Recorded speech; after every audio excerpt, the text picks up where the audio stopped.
All right. Good morning, good afternoon, good evening, wherever you are in the whole wide world. I hope that you are having a great day. I'm Kia Jarman with Give Black, Give Back, and I have my wonderful co-chair, Lisa Swift Young, as well as. All right. Good morning, good afternoon, good evening, wherever. Oh, as well as our. It's okay. I don't need to be on here. I don't want to be on here. That's okay. Audra's on here. Audra's our wonderful. We're having a party, y'all. So just know that we're having a party, and that's what party happens at a party. You come in, and things get a little bit informal. But Audra Cox is also with us. I want to make sure I introduce her as well. She's our wonderful staff liaison over at the Community Foundation of Middle Tennessee. If you have ever called in about how to give money to Give Black, Give Back. If you are a nonprofit in our community and you're wanting to get on our nonprofit list, you are speaking with Audra Cox. And so she's been absolutely wonderful in helping us over the last year. And we're going to tell you a little bit about our journey. But first, let me give a little intro about our mission, who we are, and then we're going to invite some of our amazing nonprofits into the room with us, kind of like a virtual happy hour, virtual party. And so we invite you to kind of sit back and relax and have a good time with us midday. This is the middle of your day. So if you're unfamiliar, Give Black, Give Back is a Black philanthropy group that has come together under the Community Foundation of Middle Tennessee. Our mission is really threefold.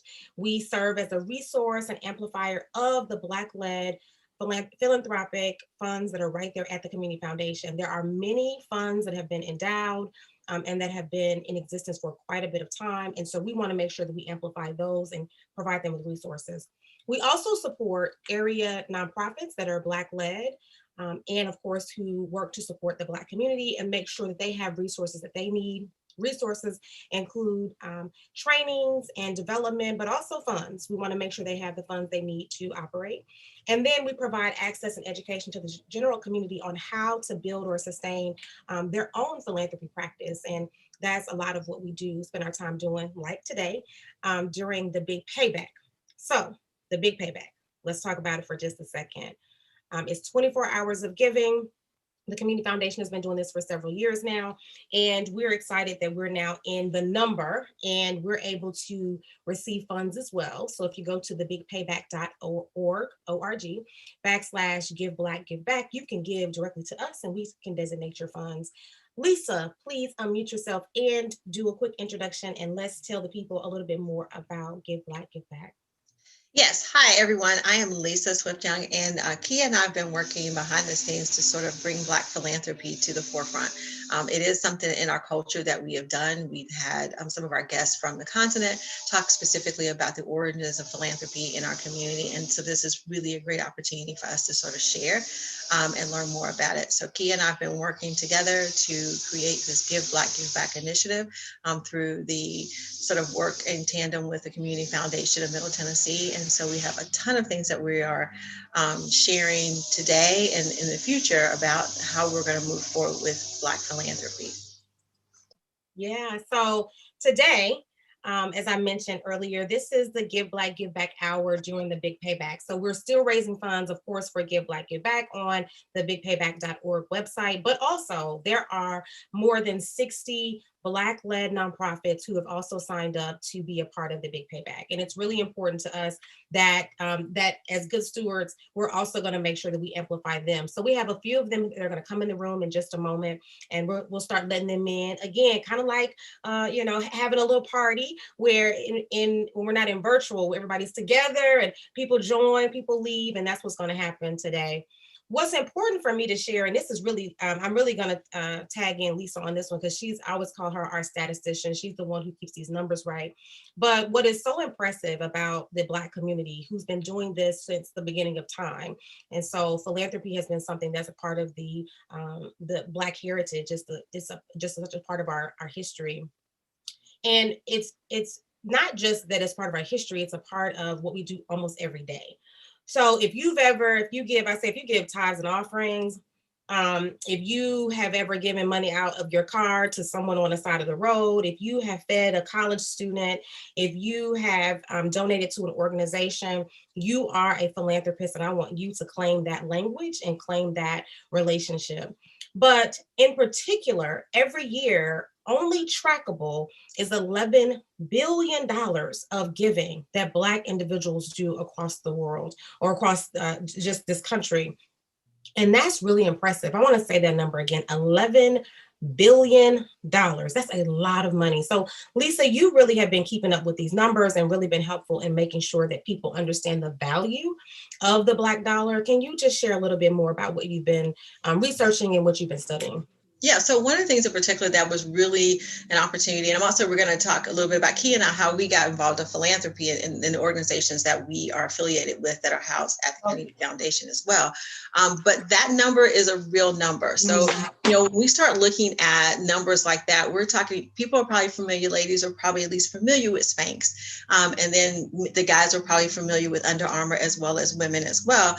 And the valuation of those two companies does not even get close to that $11 billion. And so these are things that collectively we talk about. Maybe we don't have access to funds, but we command a ton of money. As Kia mentioned, any of those types of ventures that you do, you give money, different organizations that we support. So we want to sort of pull a light on that and talk specifically about that. Now, the interesting thing about that $11 billion is that only when we talk about getting to a nonprofit, so if you're giving to some of the larger nonprofits that are not Black-led Black-led organizations, only about 3% are actually coming to the nonprofits. So yes, $11 billion that we give out and we sort of give to the community in philanthropy and those types of opportunities, but only 3% actually end back up in Black communities. And that's because Black-led nonprofits are really the driving force behind sort of helping our community specifically. So we try to focus on, through the Give Back program, is talk about not only Black-led nonprofits, but we also talk about Black-led philanthropy. And those are really great opportunities to sort of share as well. I see we have Nia's house in the house. They're here. We got the t-shirts. We're all good. We got a cheerleader. We got an official cheerleader. Look at this. Oh, she got a sign. Oh, She's ready. She's ready. She's ready. She got it. Yes, ma'am. I don't even know if these folks have slept at all. And so we're going to get to them in just a second, but I'm glad they've come on in the room early. Again, like a party, you come on in, you grab your tea because we're still in the middle of the day. You put on your sunglasses, you have a good time with us while we keep doing a little bit of our introduction so people can really understand the value. But I have been watching Nia House all day. They pop up on my Instagram every few seconds saying that they're live. And I see we have another guest as well. So we'll go live in a second with you all. Give us just a moment. And we'll tag you back in. But Lisa, let's talk about how we got started, because I think that's the piece that so many people have been appreciative that we've been able to really coalesce together in such a very small amount of time, in particular in the middle of a global pandemic, right? And so we've only been together a year? Little more than a year. Little more than a year. Yeah, so this August of 19, maybe August of 19. So about 6 months before everything sort of changed. So here's the deal. This is one thing about philanthropy, and I'm sure that our two guests will sort of go with this. This is when we thrive, right? So this is when the African American community, we thrive, right? So whenever there's a challenge, we always step up to the challenge. So this is not unusual for us to be, 6 months. We met in August of 2019. I think that was the first time we met. We did the very first, Nashville Black philanthropy program. We had a day and we had a conversation, and then a couple months later we had a couple things change, right? But here's the deal. This is when Black people really take on, and that's not unusual for us to sort of see when something is not going right. We immediately see the opportunity. So Kia and I started doing these sort of conversations, and we started it doing Black Music Month. I think we started in June specifically, and we had a conversation about what could we do. We had just had the tornado, just in case somebody forgot about what happened in 2020. We had the tornado, so that devastation was happening. And then of course, the pandemic was sort of the lockdown happened with that. And that's really when we kind of took off. So like when people talk about thriving through the pandemic, we just looked at, okay, you know what? We're used to always having the pieces taken from us. So this was just an opportunity for us to jump in. Yeah. So we got started back in 2019 in August. But before that, my family, my husband and my 2 adult children, we had created a foundation called Change We Seek Foundation. And the foundation is housed at the Community Foundation. And that foundation was sort of a dream for us, I guess, if you will, to have a foundation to actually have a Black family, you know, no funding, that type of thing. We just save money, just like, you know, like the old folks do, like your grandmama tells you to save a little bit all the time, right?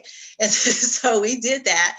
And so we created this foundation. So we're pretty proud that we sort of give funds to organizations that do financial literacy in our community specifically. So making sure that we know about the resources that we have already. That's $11 billion we talked about earlier, and the other money, so that we could be self-sustainable, so that our community is not always impacted by financial situations that cause all kind of other things, mental issues, you know, health issues, all kind of stuff that happens because financial sometimes could cause a lot of stress. So that was sort of the impetus for Change We Seek. And it is still the goal that we do. And we give out funds, we give out awards or grants every year to organizations that are about the business of doing that. So we wanted to be able to be one of those Black-led organizations, not knowing that when I started looking at statistics, that unless it's a Black-led organization, only 3% of those funds, like the philanthropy, actually ends up with us anyway. So then we were talking to Kia and we were like, hey, we need to do something with that. We need to have more Black philanthropists. We need to call ourselves philanthropists. We got t-shirts, we got stuff, and we needed to basically put out there to say hello. And so we wanted to do that. And so that's sort of how I got started with the Community Foundation, was actually creating a foundation that our family sort of established there at the Community Foundation. And Kia, I know you have a similar story with the 260 Fund. Yeah, well, and I go back even further. I mean, my relationship with the Community Foundation happened in high school because the Women's Fund gave me a scholarship to go to college. And so that's how I came into really understanding who the Community Foundation was. And then following that, I was on an advisory board for the Metro Human Relations Commission. And so we know that's a government entity. So the way they're able to raise money is they needed a philanthropic arm. So I was a part of that group. It was giving money to them to be able to purchase supplies or things they couldn't purchase on kind of traditionally based on their budget. And then I joined the 260 Change Fund, which is a Black-led giving circle. And we know, again, historically, it's a part of our DNA to have giving circles. We know that that's how we've sent children to college. That's how we've gotten people to be able to move across the globe, is to provide them with a bucket of money. And then they recycle that. And that's been a beautiful blessing to be a part of that. And so, as Lisa said, what I would say, I live in a space now where nothing is ironic to me, and nothing is coincidental. And so what's interesting is in that initial conversation with Lisa and her husband, that initial conversation, I said, well, you need to talk to Courtney Hale. Well, one of our guests that's on today is the daughter of Courtney Hale. And so we're going to talk to her in just a second. But I said, what you all are doing, he specifically already has some things in alignment, and let's make that happen. And so I'm so glad that we get an opportunity to have this come together moment with each other. Since we have some folks in the room, I want to go ahead, Lisa, if you're okay, and have conversations with them, and then we can jump back in and tell people more. If you're just joining in, though, I do invite you to the bigpayback.org. You can give directly to Give Black, Give Back, and then we will designate money to these organizations, or you can give directly to them. So please make sure that as they come online, that you're able to share with them. So first up, I have Charlene. Would you unmute yourself, please, ma'am, and tell us about now opportunities can exist. I'm so sorry, let me say that again. Now opportunities can exist. I want to make sure we get that right. Hello, welcome into the room. Hey, how you doing? Thank you for having me. My name is Charlene DJ, and I'm the founder of Now Opportunities Can Exist. And so I started this organization back in 2018, just with the vision of implementing change in the youth, with the youth. And so that's been one of my main focus points. I've been working with youth for over 10 years. with child and family services and things like that. And so one of our main things that we do, we have our food pantry. And so our food pantry, it's like grocery style setup. They can come in and select what they want. We also go out into the community and give out food boxes. And we love to collaborate with other organizations in giving out food boxes and different things like that. We also have our program. Is called Focus and Flow Healing. And so this is centered with the age group, school age 6 to 18, is centered about self-love awareness. So it's focused on helping the youth learn about, the emotional aspect, about self-esteem, and just growing in that aspect and finding who they are. And so that's the main focus of that Focus and Flow Healing. And right now we're just in the stage just trying just to expand our food pantry, and also be able to service more youth with our program. Yeah, very good, very good. So you have a really beautiful goal of $100,000. And I say beautiful goal because what I have seen over the last 24 hours, but even more than that, has been people raising money for Black-led organizations. Tell us what specifically those dollars go to when people donate to your organization. So that's going to our building expansion, because like I was saying before, we do want to expand our food pantry, and then also just the different things that we're doing with our program and the community garden aspect of it, and just different things like that. So that's going to the whole expansion of all the different youth services, and plus the services are free to the community. And so that's one of the main aspects of it too. Very good. Lisa, what you got in your head? I know you always got a good question.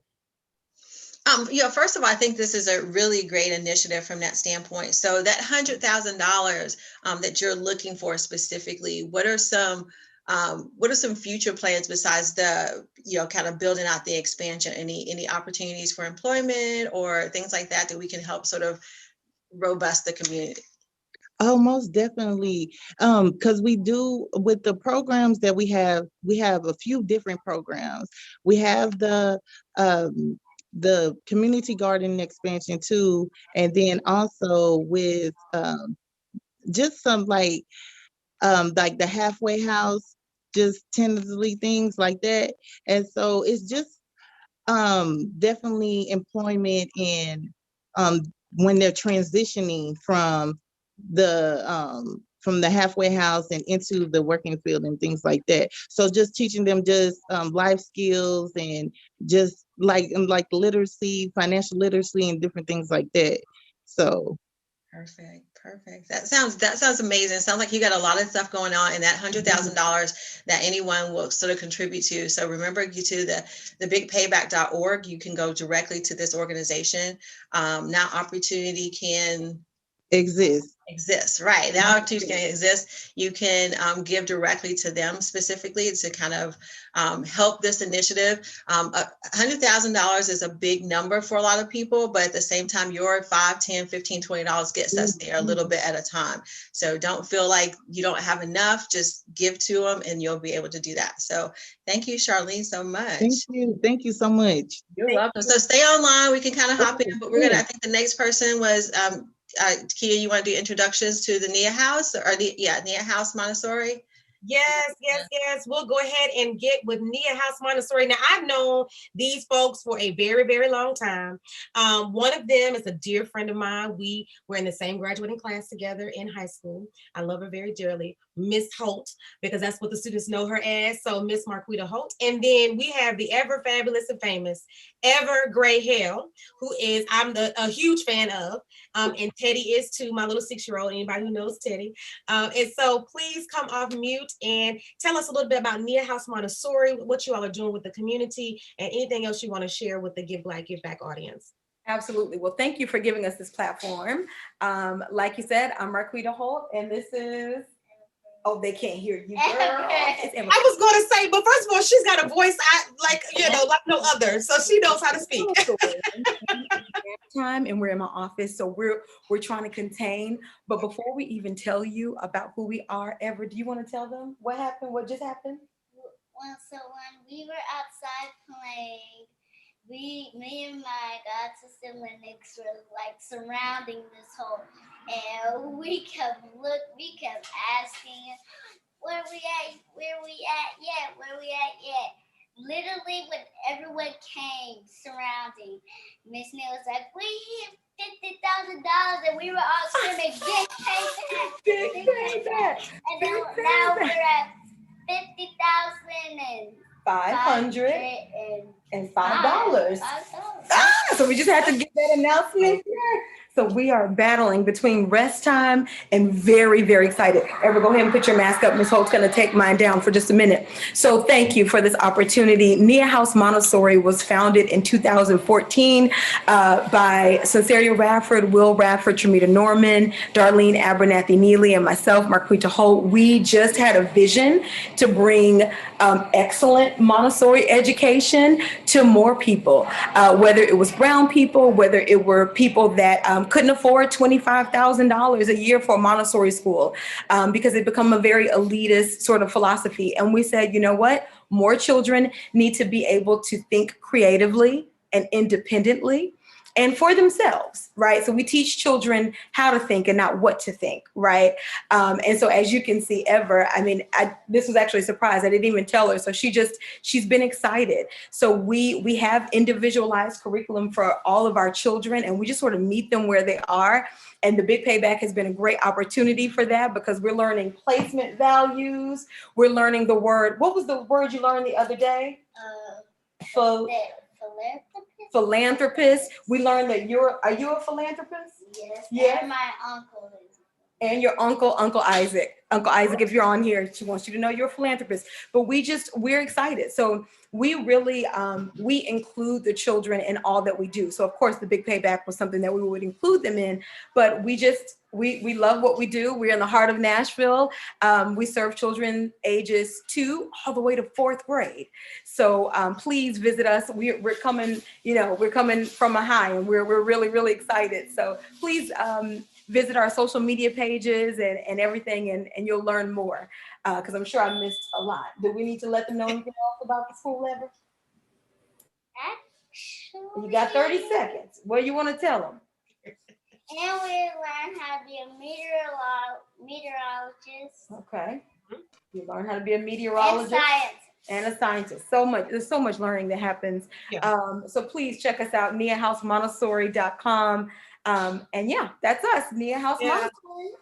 Yeah, let me ask the question, Ms. Holt, because you all every year have really amplified your work through the Big Payback. And so you just hit $50,000, which I think you all have done really well, because you took advantage of the early time. And I'm sharing these things because I also want to make sure that we are able to support our nonprofits who are newer to this process, just to help them understand how we got here. Sure. So you all started with the advanced opening of the fundraising, which was great. You've just now hit your 50,000. What I know about you is you won't stop. So you're going to still keep pushing and going, looking for matching. But how have you all been able to really leverage Big Payback to work with students? So what do these dollars go for, and how have you been able to use those dollars? First, she's got to go back downstairs for lunch. You want to say goodbye? Bye, guys. Bye. Thank you for being here, Evergrey. We'll talk soon. You know their schedule. She's independent. Thank you so much. You can keep all of that, Ever. All right, sorry. So first, all of our proceeds go to tuition assistance. So we are a private school here in Nashville. And to really have that socioeconomic diversity, we really have to be able to provide, assistance for children. But to your question and to your point of the Big Payback and our participation, our first year, I think 3 years ago, we wanted to raise $10,000 and we met it. Last year we had a $10,000 goal. We met it. We doubled it. And so this year we said we need to do more. I will say this, and marketing is my love language, right? So I speak the language of marketing in every way. And one of the main reasons, if you're new out there, especially in your nonprofit, one of the reasons that I continue to use the platform of Big Payback is because they provide all of the marketing toolkit you would ever need. Now I'm a little extra. It's my love language. So I need some videos, right? I need to be able to engage in my demographic a little bit differently because I engage with them all the time. But when I tell you just the idea of the training, of the toolkits that Big Payback has, I will always participate. As long as they have it, we will.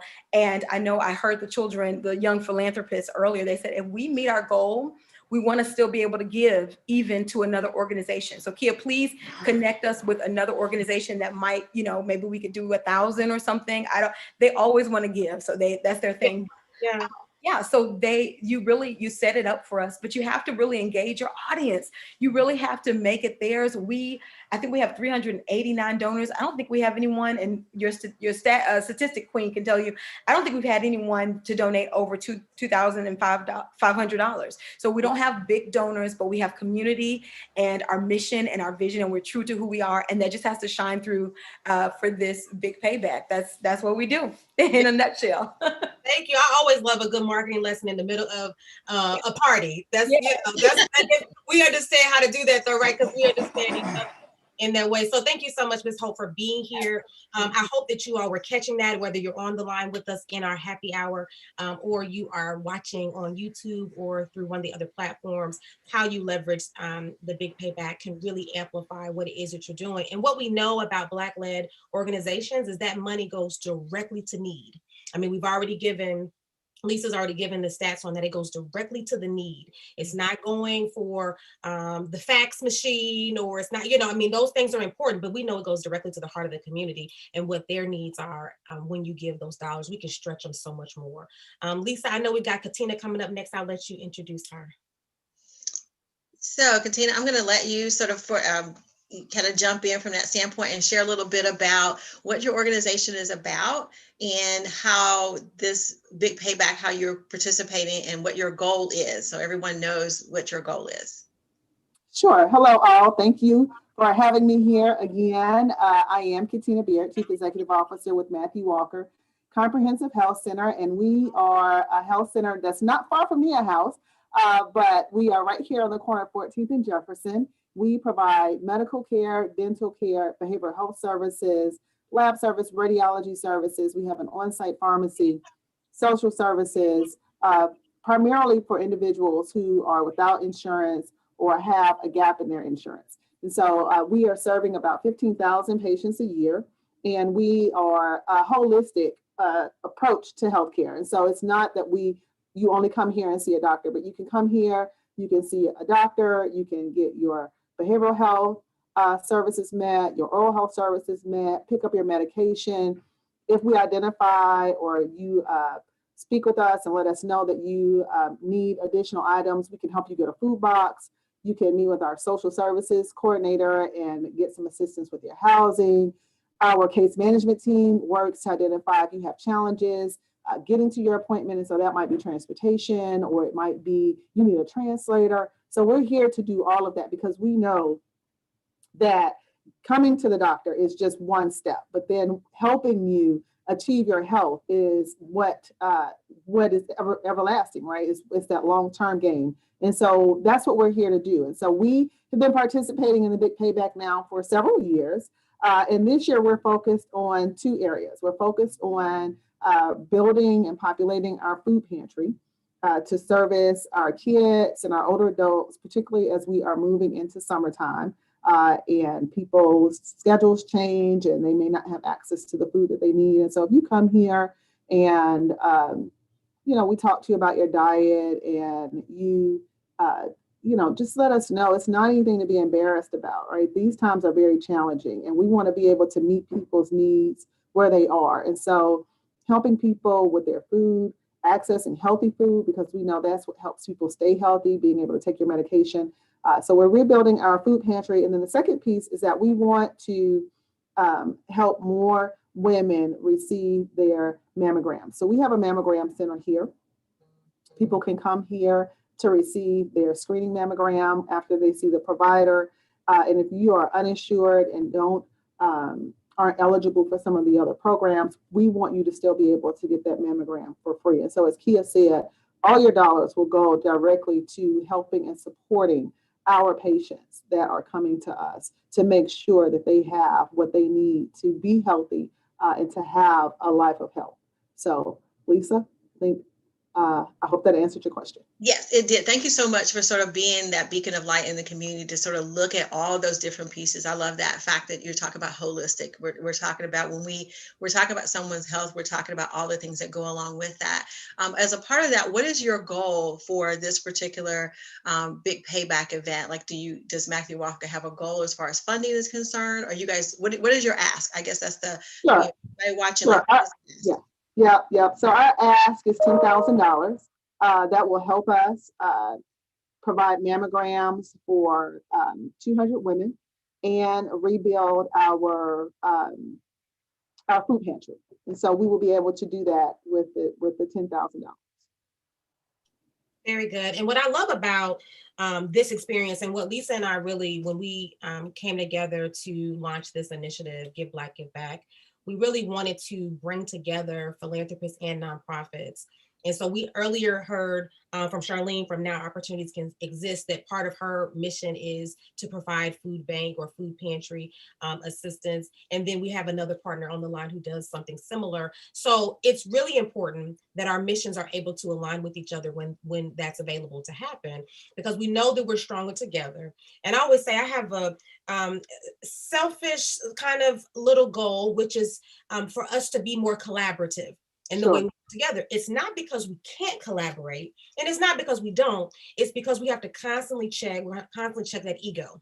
Why do I feel this personal, about this, when what we're trying to do is make sure the people are served. And so what I love about this opportunity is that you all can come together, just like what Ms. Holt mentioned with Mia House. They themselves as a nonprofit can then become a philanthropist. And so we all can do that as well. It's a beautiful cycle. And so that's a huge goal for Lisa and I. So I'm so glad that you mentioned that, because now we're going to be able to show what that looks like. Absolutely. I also want to highlight something. Katina was our guest on our last Give Black, Give Back conversation. So every other month we take over the Community Foundation of Middle Tennessee's Facebook page. And she was one of our guests along with a couple of other women panelists to talk about health and philanthropy and how those go together very well. I invite you to go back to the Facebook page and look at that conversation. It was a really great conversation about how health impacts how we're able to give. When you don't have the proper service or when you're not at your best, you are not able to give your best. And so it's really important to go back to that conversation. Katina, any last thoughts that you have about what you all are working on? I know you all have been doing COVID vaccinations. I know you all have this wonderful opportunity to have 200 mammograms provided for women in our community and the food pantry. Any last thoughts that you have before we go to? I want to I guess, recognize a significant loss that the health center has experienced recently in the death of Dr. Matthew Walker III, which was the grandson of our founder, Dr. Matthew Walker Sr., and he was a great supporter of our health center. And so we will be recognizing him by renaming our radiology area the Dr. Matthew Walker III Radiology Center. And so you all can make a donation in his name, in his honor.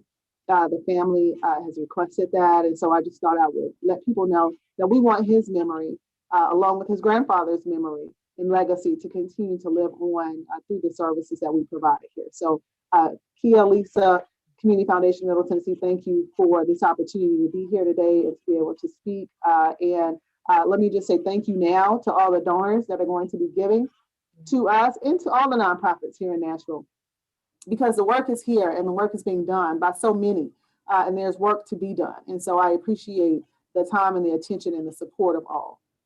Yeah, very good. And I want to remind people, the Big Payback is 24 hours. It ends at 6 p.m. tonight. That doesn't mean the giving stops. So please make sure that if you're going to the bigpayback.org and you're giving to any of these organizations, at the very top right-hand corner, you can put in any organization like Matthew Walker.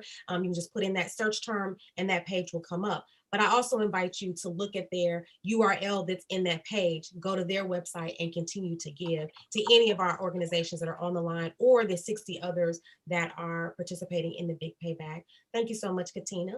Next we have, is it Deja? I want to make sure I'm saying it correctly. Okay, perfect. From your father. Share with us a little bit more about your organization. Yes, thank you so much. I'm Deja Hagewood, the founder and executive director for From Your Father. And I'm so thankful to be here among all these amazing organizations doing great things in the community. There's so many awesome things happening. And like I said, amazing organizations within Nashville and greater Nashville providing resources. However, most single mothers work 9 to 5. So what we're seeing is that they get up early, they get their kids ready, they're in the car and they're going to work, dropping their kids off, then going to work, of course. And then when they get off work, they're picking up their children and they don't have time to make it to a lot of the food banks and diaper banks to get the resources that they need. So what this means is that there are children that are going without in your community every single night, even though we have a plethora of awesome things going on. So at From Your Father, what we do is create custom boxes. Moms fill out a form online, tell us what they need, and we actually deliver them to their doorsteps every single month. So if they don't have a car or if they can't get to us or a food bank because of lack of transportation, we make sure that they still are going to get what they need. Alongside that, we are all about collaboration, like Kia said, and the lady from Nia House. So we partner with other nonprofits such as New Beginnings, Hope Station, to provide free workshops. So they get free workout sessions, free therapy sessions, financial empowerment sessions. So a lot of free opportunities there. So overall, we're just seeing like healthier, happier children who know that they're going to have what they need. If it's their birthday, we're putting birthday gifts in the box for them. And we're seeing women who are empowered because they have that support. They don't really need a handout. They just need a little help. So we're connecting them with free financial workshops. They get one-on-one credit counseling for free. So they feel empowered to be able to lift themselves up. So that's what we do. We're all about delivering love and being innovative. And we're really proud that we deliver in the community. Yeah, I love the delivering love because when I look around this screen, but when I also think about our Black-led organizations, our Black philanthropists in the community, that's exactly what's happening is delivering love. So thank you for your service in that way. Lisa, do you have a question for Deja? So first of all, thank Deja, that is an amazing initiative. And so anyone who is a single mom or knows a single mom can definitely, connect them up with her organization, because I'm sure that any single mom or any mom who has a partner as well could benefit from a service like this. It kind of goes back to sort of what we talk about, this philanthropy is sort of a thing that is a legacy for us throughout the diaspora, the African diaspora. And, it takes a village to raise a child, right? So that's about the community stepping up and stepping in from that standpoint. So I want to also sort of get you from the standpoint, what is your ask, and what is it you are looking to do with those dollars on your ask? Yeah, thank you so much. We are really big on the power of community. So our volunteers are the ones who actually go out and deliver the boxes. So we haven't really had a need for a vehicle. However, we have realized when we get donations, we're using our personal vehicles to pick them up, and we need a van so we can pick everything up at once and bring it to our warehouse and pack, and then volunteers go out.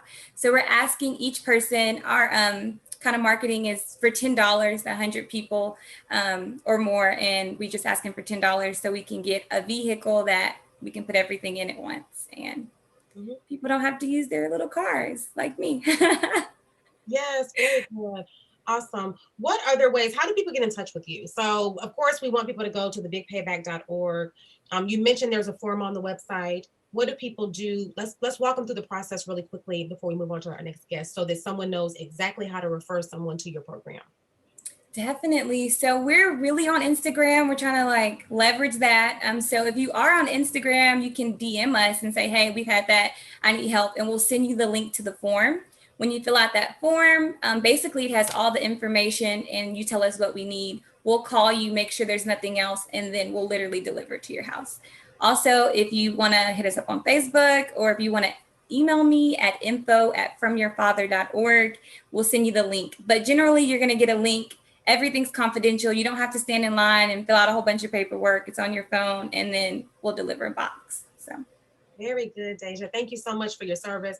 That sounds absolutely excellent. I can't wait to share that with some of the young people that I work with who are young mothers who are struggling with some of the very things that you're talking about. So I appreciate your service in that way.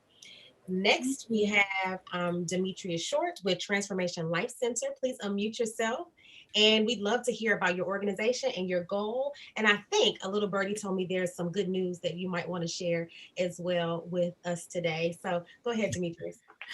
Oh, yes, great. Thank you all so very much. We'll share the good news from the little birdie. We just received a $35,000 grant late last night. So we're like, woo! We're excited for you. That's great. Wow. I mean, our first major grant, and through Fifth Third Bank. So Fifth Third Bank's been a partner and a sponsor with us for the last 10 years, and just gave us the link, fill this out by Friday. I'm doing it right after this. I'm getting it in. $35,000 grant plus an additional $10,000 sponsorship for our staple event, our Steps of Success 5K in September. So $45,000. We're truly blessed and thankful for Fifth Third Bank and their continued sponsorship and partnership with our organization. Yeah, very good. Tell us a little bit more about your organization so people who are unfamiliar can learn more about you. Yes, indeed. I'm Demetrius Short. I'm a native of Cincinnati, Ohio, and I aspired to go to the NFL or play Major League Baseball, and all those dreams went away like they typically do. But I knew I was going to be something in life, and I found myself matriculating to Fisk University, historical Black college and university here in Nashville, Tennessee, and I wore suits every day, suits and alligator skin shoes. But I found myself homeless. Didn't tell my parents we didn't get that athletic scholarship. And what most people don't know, that the cost of education is so high.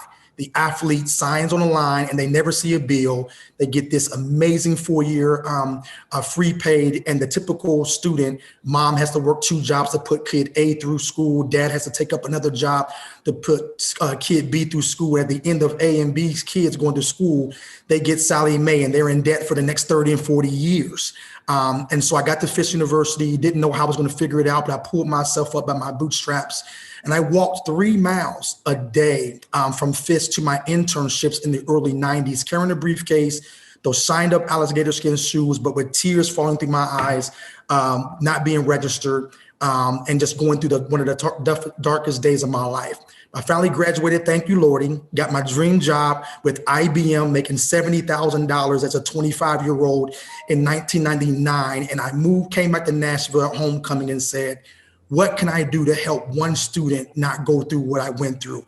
Pay for a meal, pay for a book, take some pressure, and remove some barriers so that they can focus on being a great student, and then they would pass it on. Well, I decided to run a 5K to 3.1 miles to commemorate my struggle in a suit that I thought was going to be 1 year.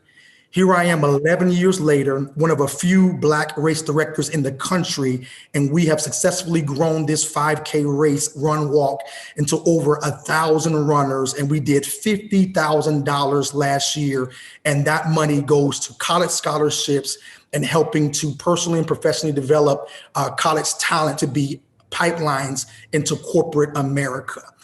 So our annual 5K is September 11th. After the race, we make every college student and youth run in that race and walk to teach them about perseverance. We don't give any handouts. If you cheat, if you cut corners, we're not going to help you. We're going to let you know that life is hard. This 5K is symbolic of life, hills, valleys, dips, but we don't want you to give up. And at the finish line, we have the big payback. We have millions of people who are there to help you and get to where you want to go in life. So we've piped in a workforce development opportunity called Pathway to Success Initiative, P2SI. After the run walk, the money goes to help support the P2SI initiative, which is cultivating leadership skills in collegiate students and youth living in underserved communities. And so they go through workshops. We put them hands, face to face and hand to hand with CEOs and thought leaders. And they go through these rigorous workshops to help develop them in their education, being better students, in their health and wellness, learning about their BMI early on in life. I'm 48 and didn't know what BMI was. I wish I did 20 years ago because I have a 4-pack and used to have a 6-pack back then. But I'm still fighting and learning how can we educate our African-American boys and girls early on in life about the disparities in health that will cut down your career if you don't know about them. We don't want them to walk into the doctor and say, you do have. We want them to walk into the doctors and say, hey, you're doing great in your health and wellness. So education module, leadership, health and wellness module, and lastly, a leadership model, equipping them to be leaders in their schools, in their communities, and ultimately the world. So our mission statement is ignite purpose, inspire success, transform lives. And our vision is to cultivate tomorrow's leaders today. And it all starts at that annual Steps of Success 5K, where I run in that suit again every year. This will be the 11th year I changed the suit. I was pretty Ricky in white last year. I don't know where I'm going to be this year, but we changed that suit. Thousands of runners come out, CEOs fly in from all over the country in their suits to help aspire these students to be successful. And we get them in our Pathway to Success initiative program. And that's where we need to help expand this program, because we have 7 partnerships with universities and it's growing. Now the high schools want to get involved. And we just moved into 37207 zip code, and our building caught fire in February. So we had to evacuate a 16,000 square foot building where we were getting ready to build Transformation Life Center. So just a little hiccup, but we know that through the giving and support, we can get back in about 6 to 9 months and build out our first building, Transformation Life Center in 37207, where there are 39,000 residents, 18,000 households, and 67% identify as African-American. We are right in the place in the neighborhood that we want to grow our future Black and brown leaders. Yeah.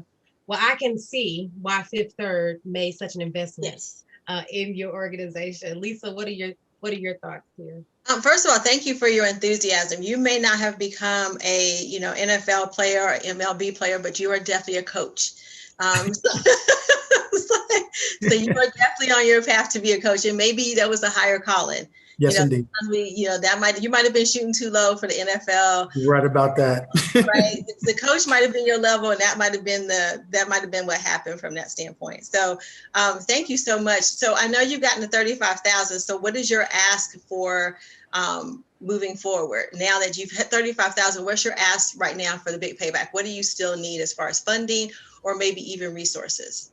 So we need additional $25,000. As you know, part of the insurance is picking up on the building, but we still have the smoke damage some other areas. So we want to expand our Pathway to Success initiative program. We normally take in about 25 students due to demand and just the growth, phenomenal growth over 11 years. We want to be able to provide 25 more students the opportunity free. We don't charge a dime to our students and their families. We want to expand this. $25,000 will allow us to onboard 25 more college students and youth and high schoolers in the Tom Joy, Jerry Baxter, Maplewood pipeline. We want to make this neighborhood like charter schools. We want the hard work. We want Maplewood to be thriving and striving, because now we have corporate America's HCA is hiring talent directly from our nonprofit. Cigna promised me four full-time jobs. So we were like, wow, this is amazing that these students can come out of college making $60,000 to $80,000 coming out in healthcare and STEM-related fields. So this $25,000 will get more into our program, free to the student and their family. And so that's exactly where the money is going to go to help us be more resourceful and expand our programming. Yeah, thank you so much for your service to the community. And we'll be looking out for that center to be opened and our invitation to come to the ribbon cutting, because we want you all there with us. Absolutely. I want to go to our next guest. It's Pastor Jarrell Beard. Make sure I'm saying your name correctly, with the New Direction Community Development Center. Please, you've already unmuted yourself. Please share with us a little bit more about your organization. Yeah, great. First of all, thank you all for having me here, Lisa and Kia and Audra. I want to thank you all for giving us this opportunity to share, and to all of you who have great organizations out there and doing great things. Demetrius, I gotta tell you, man, you got my heart, my mind. I'm so focused on what you were talking about and excited for you, and then praying for your organization and what you're doing, man. I hope the best for you. Leadership is my expertise, so if we can connect in any kind of way, I would love to do that with you. So I'm the founder and executive director for the New Direction Community Development Corporation. And our mission is to improve the quality of life for those in need through hunger prevention, illiteracy prevention, the prevention of basic human suffering, and then the prevention of negative parenting by young folks.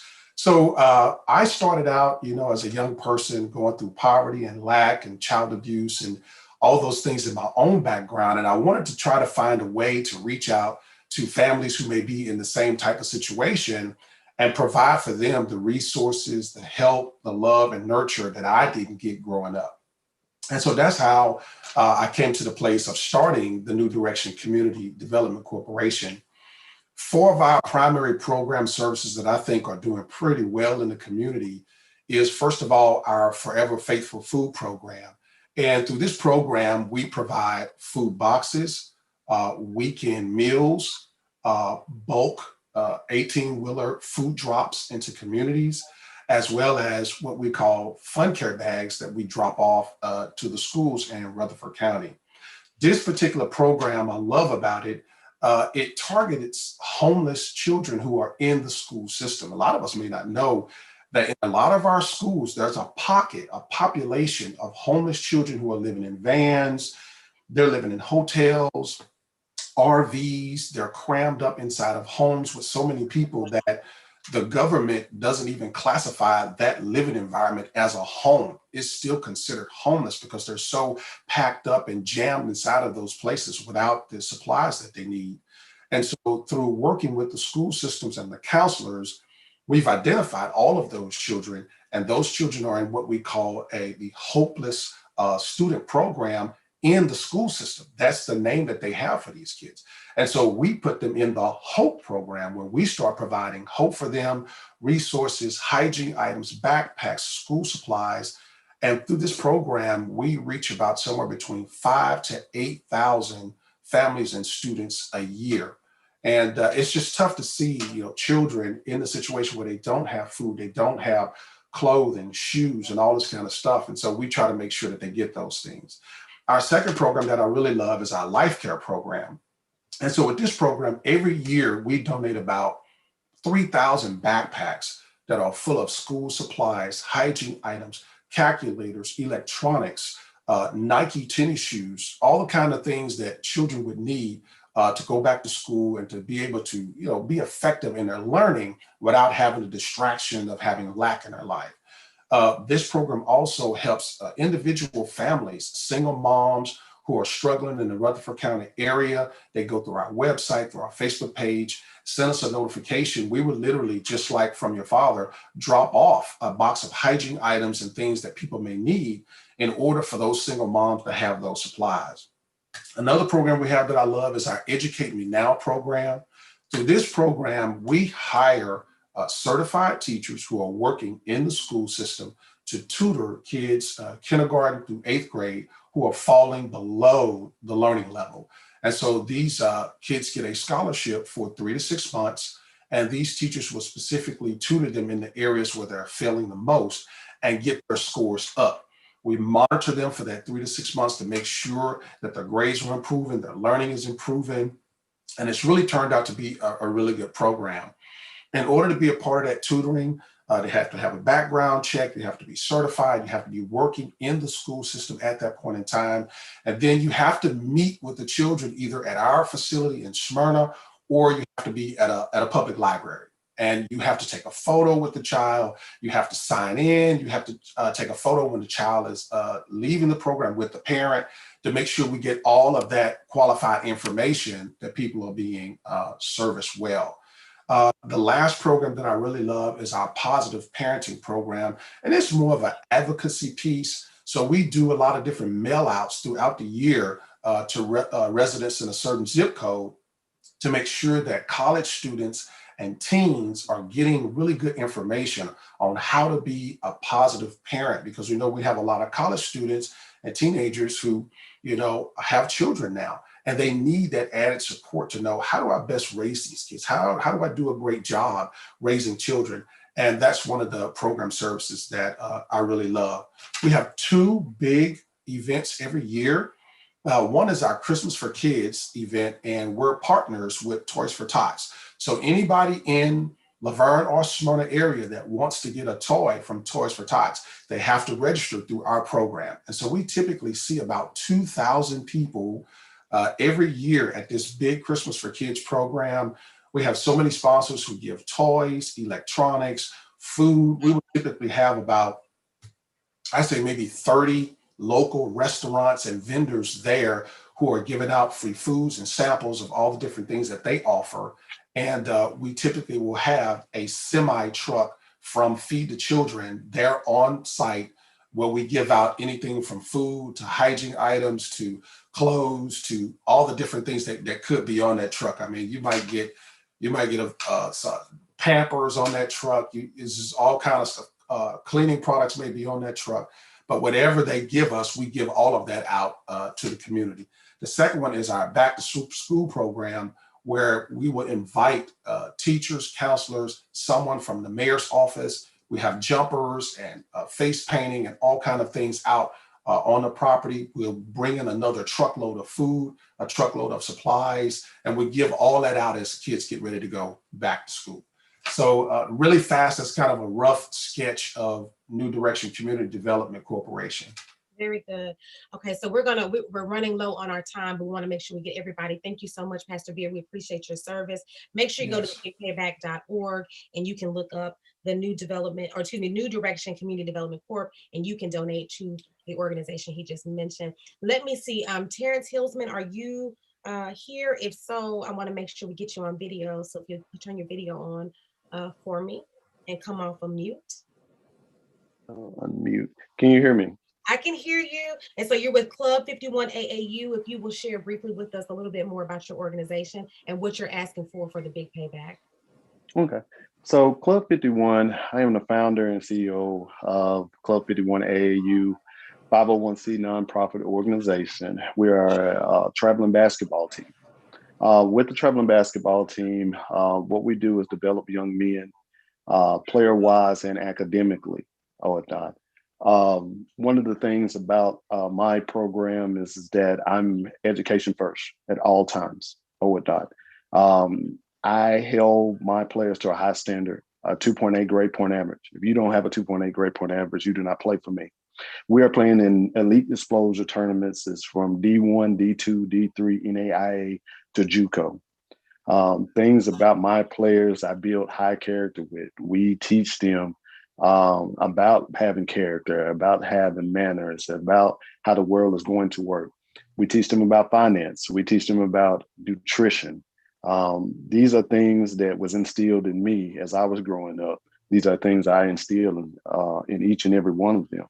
The pandemic has really hurt us pretty bad with the fact of the kids in the 2020 class, the 2021 class are not getting a fair recruiting because of the NCAA giving everybody an extra year. With that being said, the exposure is definitely needed for these kids. The things that is going to hold them back is because the other kids did get that extra year eligibility. With that being said, and of course, again, the pandemic has hurt a lot of people, a lot of our parents. I have a lot of single moms with kids that's trying to raise young men.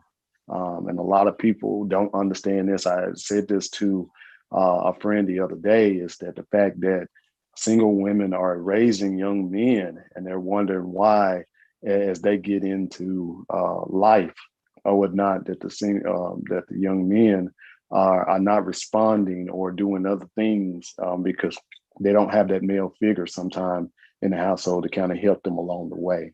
But with the traveling and exposure that we do, tournaments such as having the college coaches on Zoom meeting, kind of like we are now, the tournaments being so high, that is the need of the funding for these young men. Also, along with having them having the ACT prep from Brooks Academy out of Brentwood, Tennessee. Ms. Brooks has been very good to us. As you know, Ms. Brooks also have done people such as Darius Garland, which was number 5 pick in the NBA draft a couple of years ago. David Cambridge, that plays for Auburn right now, is one of those other guys that came from my program. These are kids who are succeeding in life because of her. and come from the program. And we do positive things throughout the community, try to give back as much as we can, going down to missions and stuff, feeding for the homeless and things like that as a group.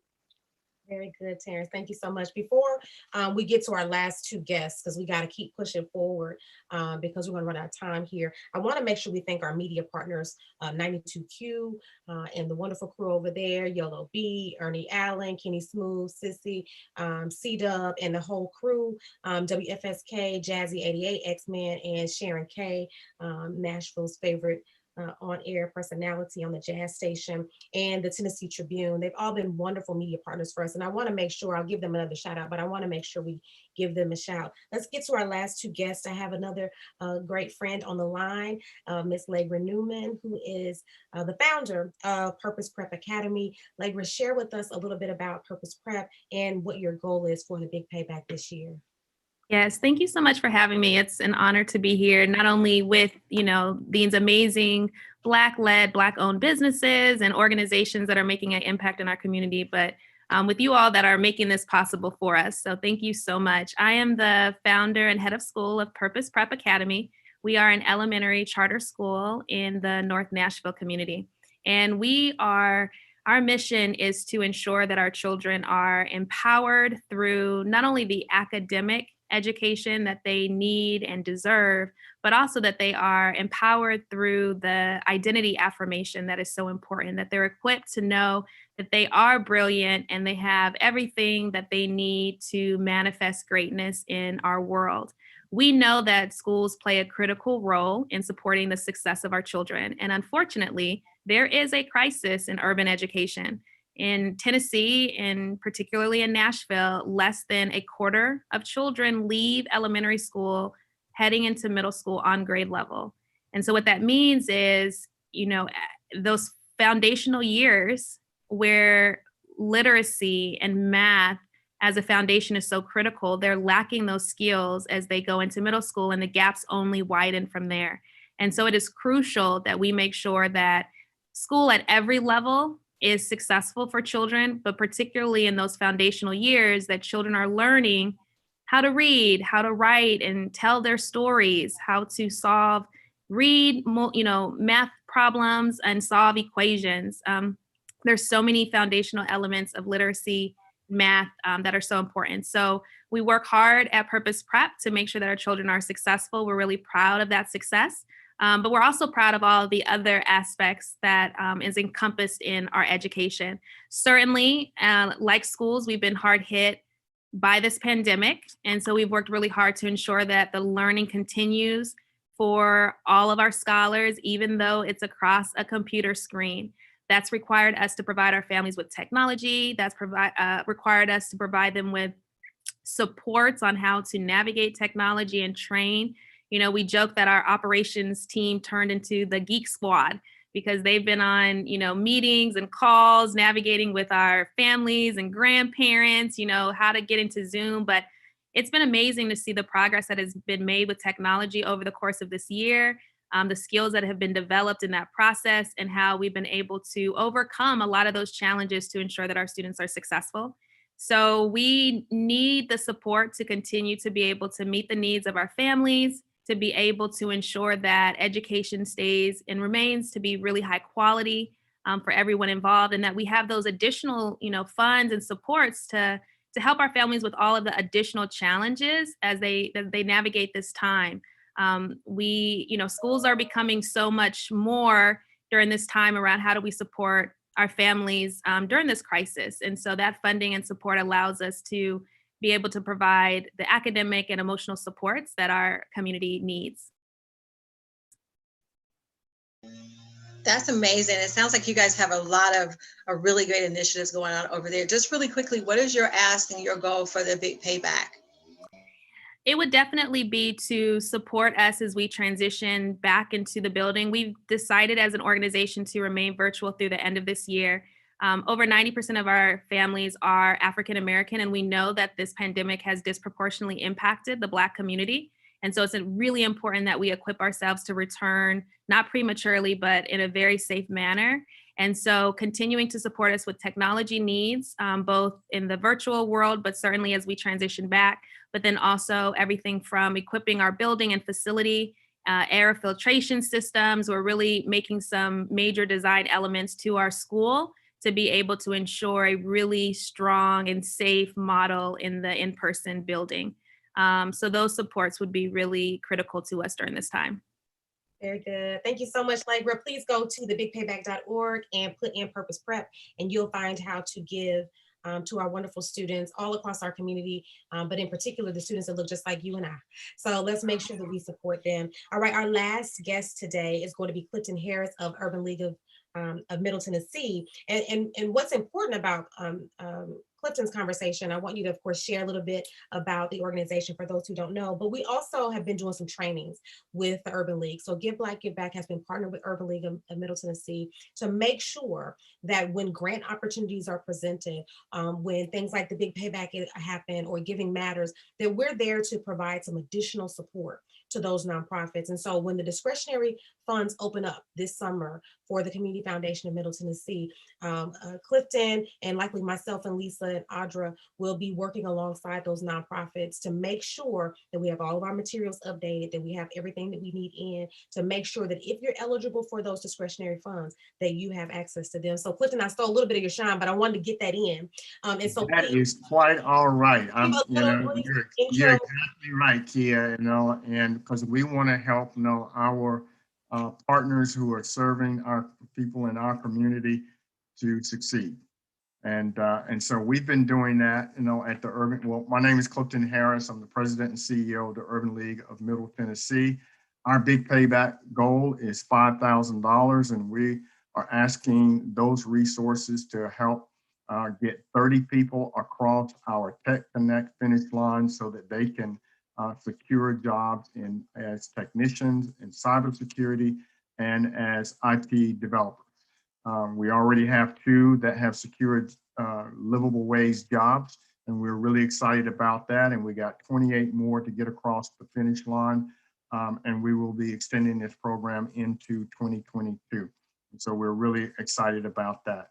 We are about economic development and workforce development.